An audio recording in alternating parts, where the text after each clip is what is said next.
মাহফুজা পাথরঘাটা থেকে লিখেছেন, মেয়েদের হায়েজ কখনো 5, 7, 10 দিন থাকতে পারে, কিন্তু হায়েজ যদি ফজরের সময় বা এশার নামাজের আগে বন্ধ হয়ে গেল, এখানে কিভাবে পবিত্র হব? ফজরের আগে যদি হায়েজ বন্ধ হয় তাহলে তো ওই সময় গোসল করে নামাজ পড়া সম্ভব হয়ে ওঠে না, একটা মেয়ের পক্ষে অসম্ভব হয়ে ওঠে, এক্ষেত্রে করণীয় কি?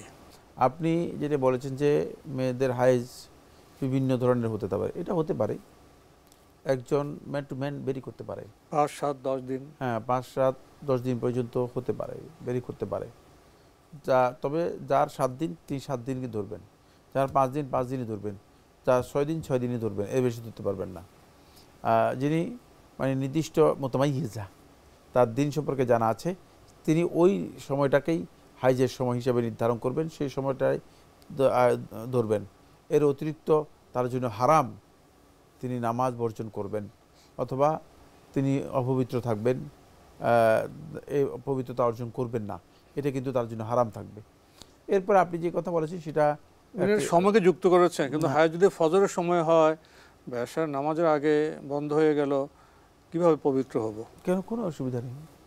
পবিত্র হওয়ার জন্য কোথায় যেতে হবে? পবিত্র হওয়ার জন্য তো আপনাকে অন্য কোনো গ্রামে যেতে হবে না, অথবা শহরে আসতে হবে না, গোসল করতে হবে, অথবা আপনাকে হসপিটালে যেতে হবে না। খুব সহজ জিনিস, পবিত্র হওয়ার জন্য কিছুই না। সর্বোচ্চ যদি মানে 1 মগ পানি থাকে, 1 মগ পানি দিয়ে গোসল করে ফেললেই যথেষ্ট পবিত্র হওয়ার জন্য, আর কিছুই না।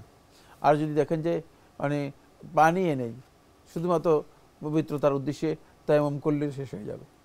মানে বিধানটা জানতে হবে। সুতরাং এটাকে এত জটিল কিছু মনে করার কারণ কি, আমি কিছু বুঝি নাই। বেশ, উনি মেয়েদের পক্ষে যুক্ত করেছেন, মেয়ে পুরুষ সবার জন্য তো এটা অসম্ভব কিছুই না, এটা খুবই সহজ বিষয়, এটাকে এত কঠিন করে দেখার কিছুই নেই। আমরা জানলাম বিষয়টি সম্পর্কে, প্রিয় দর্শক।